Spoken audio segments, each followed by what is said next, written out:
Shivayya dialogue bro ఒకటి చెప్తా అందరికి, దయచేసి వినండి. అది స్టోరీ ఏంటంటే మైథలాజికల్ మూవీ, ట్రూ ఇన్సిడెంట్ అనమాట. చెప్తాను బ్రో ఫస్ట్ హాఫ్ అంతా చూసా. మళ్ళా సెకండ్ హాఫ్ అసలు శివయ్య ఓవర్ బ్రో, ఇచ్చేస్తాడు బ్రో. అన్న ఇచ్చి పడదే కదా సినిమా అంటే. ఇది ప్రభాస్ అన్న 30 మినిట్స్ వస్తాడు అన్న. ఒక డైలాగ్ చెప్తాడు తలకాయ ఉన్న పిచ్చి పిచ్చిగా మాట్లాడితే డైలాగ్ చెప్తాడు. సూపర్ బ్రో అన్న, elevation super mind blowing. Prabhas గా ఫస్ట్ ఆఫ్ ఆల్ చూడొచ్చు అంటారు ఈ సినిమా. నేను చెప్పండి ఫస్ట్ తర్వాత వచ్చినాయి. కన్నప్ప సినిమా ఇంటర్వెల్ దాకా దయా సినిమా, తర్వాత దేవుడి సినిమా. ఎందుకో తెలుసా, మరో రాముడు ఉన్నాడు, మరో కృష్ణుడు ఉన్నాడు, మరో కలియో భీముడు ఉన్నాడు, మరో కలియో దేవుడు ఉన్నాడు. ప్రభా ఆయన లేకపోతే కన్నప్ప సినిమా 7 గంటల వెంకటరమణ గోవింద హైలైట్స్ రెండు హైలైట్స్. ఒకటి హీరోయిన్ నడుము, రెండోది ప్రభాస్ కన్ను. ఆ రెండు లేకపోతే సినిమా 7 గంటల వెంకటరమణ. ఇంత టార్చర్లో కూడా ఓన్లీ సెకండ్ హాఫ్ 20 మినిట్స్ తర్వాత ప్రభాస్ సంపాదించిందో ఆ 26 మినిట్స్ నెక్స్ట్ లెవెల్లో ఉంటుంది. మరి మీరు దేవుడు ఇష్టం లేకపోయినా సరే ఆ 26 మినిట్స్ అయితే చూడండి, ఓటీటీ వచ్చిన తర్వాత చూడండి. థియేటర్ కోసం మూవీ చూస్తామంటే మాత్రం ఇంటర్వెల్లో రండి. ఇంటర్వెల్లో అయ్యాక ప్రభాస్ క్యారెక్టర్ అయ్యాక వెళ్ళిపోయిన తప్ప సినిమా మొత్తం కూర్చోవద్దు. మీరు కూర్చోలేరు కూడా. ఈ సినిమా ఎవరి కోసం అంటే మెగా డైరెక్షన్ చూసుకోవాలి, 1000 ఎపిసోడ్ 2000 ఎపిసోడ్ అలాంటి వాళ్ళకి అంత వచ్చేవాళ్ళు. కానీ 2.5 hours మూవీ చూస్తామని వచ్చే వాళ్ళకి మాత్రం చాలా లాగా అనిపిస్తుంది. ఎక్కడ కూడా హై మూమెంట్ లేకుండా కంప్లీట్గా ఫ్లాట్గా తీసుకున్నారు.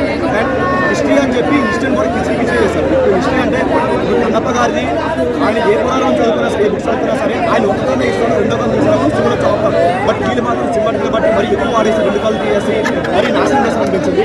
ఎక్కడ కూడా అంత వాఫ్ యాక్టర్లు ఎక్కడ లేవు. ఒక ప్రభాస్ గారు 26 మినిట్స్ తప్ప ఎక్కడ వాఫ్ యాక్టర్. ఈవెన్ క్లైమాక్స్ కూడా ఏదో ఆర్టిఫిషియల్ అనిపించింది, లాక్ అనిపించింది. అప్పుడు ఎక్కడ ఒక వాఫ్ యాక్టర్ లేకుండా చాలా తెల్లగా తీసుకున్నారు. ఫస్ట్ హాఫ్ కొందరు బాడీ లాంగ్వేజ్ ఉంటుంది, అది మరి ఆర్టిఫిషియల్ ఉంటుంది. మరి అలా వచ్చి అంత అవసరం లేదు. ఇంకొంచెం బాగా తీసుకుంటే బాగుంటుంది. అండ్ స్టోరీని ఎవరో బాగా వేలు పెట్టారు నాకు అనిపిస్తుంది. అలా లేకుండా కొంచెం మంచిగా తీసుకుంటే బాగుంటుంది. సినిమా ఎలా ఉందో అలా చెప్తా ఉన్నా. అంటే ఆయనకి తెలుసు సినిమా ఎలా పెట్టేసావా పైన పెట్టి పైన నాకు అవపడతాయి కదా. సినిమా చూడండి పోయిందా.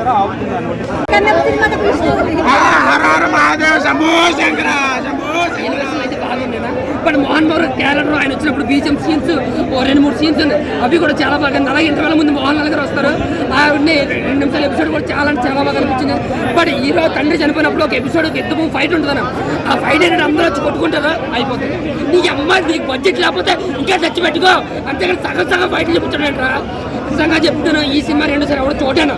బట్ ఫస్ట్ హాఫ్ చూసినాడు, ఫస్ట్ టైం అయితే ఒకసారి అయితే చూడొచ్చు. లాస్ట్ 40 నిమిషాల కోసం బట్ బత్తి కన్నప్పుగా మంచి విష్ణు లాస్ట్ 20 నిమిషాలు చిప్పి చెండాలేనని చెప్పాలి యాక్టింగ్. బట్ బీజిఎం అయితే సినిమా బీజిఎం లేకపోతే మధ్యలో వచ్చేది. నిజంగా చెప్తున్న సినిమాకి ఎప్పుడొచ్చినా ఏ ట్రోల్ చేస్తారు కదా. సెకండ్ హాఫ్ రండి, సెకండ్ హాఫ్ బాగుంది.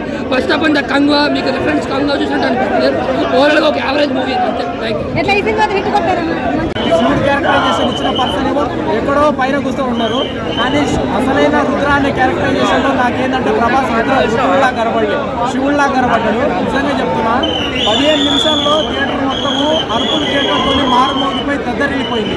అంటే రుద్రతాండవం ఆ లెవెల్లో జరిగింది. లాస్ట్ క్లైమాక్స్ సీన్లో 40 నిమిషాల ముందు విష్ణు గారు చేసినటువంటి ఎమోషనల్ క్యారెక్టరైజేషన్ సీన్స్ ప్రతి ఒక్క audience fully emotional. And interval గ్యాంగ్లో ఏంటంటే ఒక సస్పెన్షన్ ట్విస్ట్ పెట్టారు, అసలు ఎవరు ఊహించలేదు.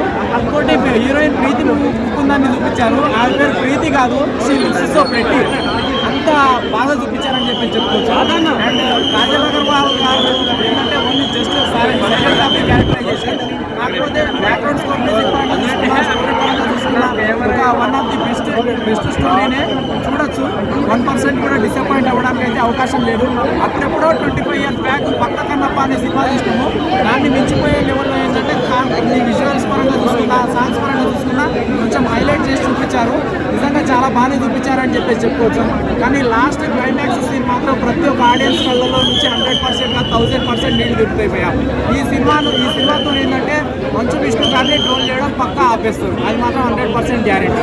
నిజంగా ట్రోలర్స్కి 1% కాదు భయ్యా, 0.00% కూడా ఛాయిస్ ఇవ్వలేదు. ఈ సినిమాతో అతన్ని ట్రోల్ చేయడం ఆపేస్తారు. నిజంగా ఆయనకు యాక్టింగ్ రాదు, యాక్టింగ్ స్కిల్స్ రాదు అని చెప్పేసి అంటారు. కానీ ఈ సినిమాలో యాక్టింగ్ నటించడం కాదు, జీవించేసిండు. యాక్టింగ్ ఇరగదీసి పడేసిండు భయ్యా. ఈ సినిమాతో హిట్ కాదు, బిగ్గెస్ట్ బ్లాక్ బస్టర్ హిట్ కొట్టారని చెప్పేసి చెప్తాను. నిజంగా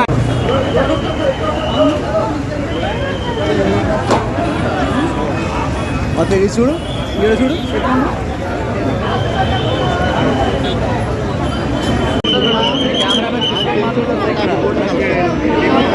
ప్రభాస్ గారి క్యారెక్టర్ ఆల్రెడీ 200 crores పెట్టారు కదండి.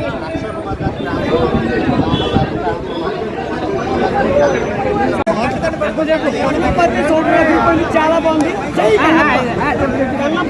అదిరిపోయింది.